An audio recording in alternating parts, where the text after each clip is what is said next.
지난 역사를 통해 현재를 돌아보는 역사 평행이론. 날카로운 역사인식으로 우리 사회를 분석하는 기자. 한국일보 김광원 기자 연결합니다. 안녕하세요, 기자님. 안녕하십니까. 네, 반갑습니다. 예. 폭염이라고 하죠. 더위도 폭력이라는 생각이 듭니다. 오늘 어떤 이야기 준비했나요?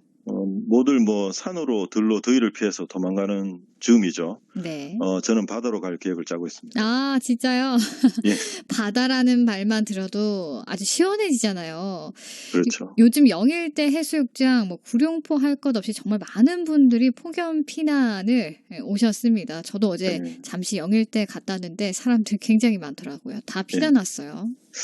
저는 영화관으로 피난 갈 생각입니다. 아, 한산이 상영 중이죠. 네.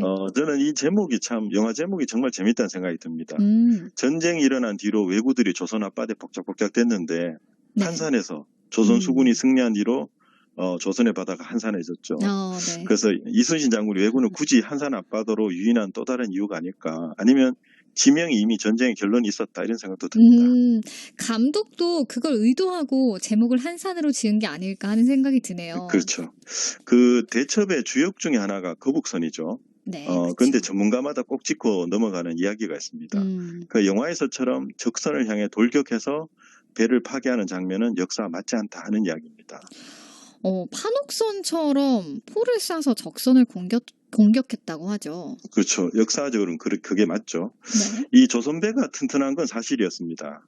역사를 보면 1266년에 몽골이 일본에 쳐들어갔잖아요. 네. 여러 가지 사전 준비를 했습니다. 이 무엇보다 고려배가 튼튼하다 하는 정보를 얻어서 배를 만들어 달라고 요청했습니다. 이 고려로서는 피곤한 일이잖아요. 네. 그래서 고려의 무신이었던 송군비라는 분이 몽골 사람들한테 겁을 줬습니다. 바다의 사정을 이제 보고하면서 바람과 파도가 하늘을 걷어찬다. 이런 식으로 묘사를 했거든요. 근데도 이제 몽골은 원정을 강행했습니다. 이 고집도 고집인데 고려배에 대한 신뢰가 바탕이 있지 않았을까 싶습니다. 튼튼한 조선의 배, 아주 오래된 전통이네요. 그렇죠. 이 또 하나는 거북선이 철갑선이냐 아니냐 하는 오래된 논쟁도 다시 언급되고 있습니다. 사실 대중은 은근히 철갑선이기를 기대하는 분위기죠. 네. 결론적으로 아닐 가능성이 높습니다.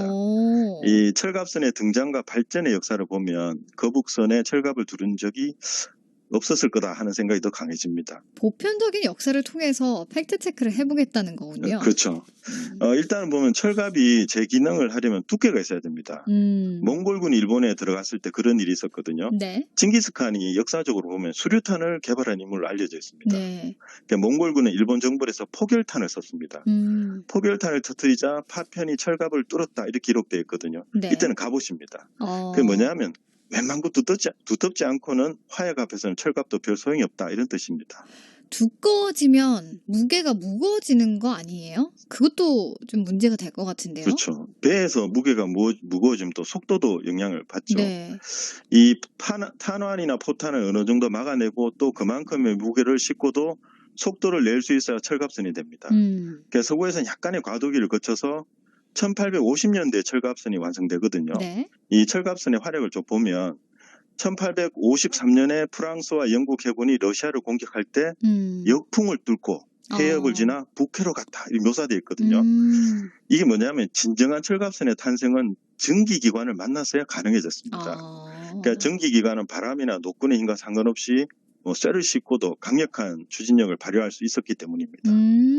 증기기관이 나오기 이전에는 그 증기기관의 역할을 노꾼들이 했어야 했고 그래서 네. 철갑은 거의 불가능하거나 효율적이지 않은 장치였다는 거네요. 그렇죠. 만약에 거북선이 정말 묘사된 대로 거북선이 철갑선이고 그죠? 그 철갑을 두르고 그 상태에서 충파가 가능한 속도를 냈다면 이 전투 후의 사상자 중에는 이 과로사 한 분이 다수 포함됐을 겁니다. 그러네요. 노졌다가. 네. 예. 이 철갑선의 철갑은 정말 두터웠습니다. 그러니까 영국과 프랑스가 러시아와 붙었다 했잖아요. 네. 200개의 포환을 맞았다 합니다. 근데 철갑을 두른 덕분에 큰 피해를 입지 않았다 이렇게 기록되어 있거든요. 네. 그 정도의 철갑을 두르고도 역풍을 뚫고 진격하는 것이 가능해야 그게 철갑선입니다. 두터운 철판과 속도까지 조건이 좀 까다롭네요. 그렇죠. 또 그리고 다른 면에서 보면 거북선에 대한 뭐 철갑선이다 하는 집착은 오히려 이순신 장군을 작게 만드는 것 같습니다. 그러니까 이순신 장군의 승리 뒤에는 보편적으로 뛰어난 리더가 가지는 장점들이 다 갖추어져 있거든요. 네. 여기에 혁신적이고 새로운 사고를 통해서 큰 승리를 얻었습니다. 기술의 승리는 아닙니다. 그렇죠. 이순신 장군의 인품이나 지략, 뭐 인간적인 면모가 훨씬 위대한 부분이잖아요. 그렇죠.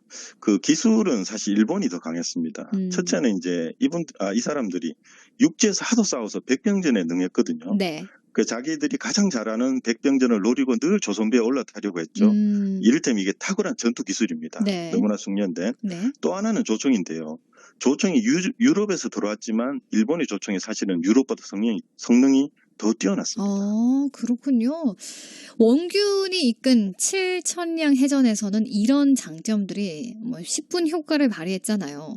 그렇죠. 뭐 단순히 기술로 붙으니까 졌죠. 이 두 가지 완벽한 기술의 맛은 조선의 탁월함은 바로 혁신이었습니다.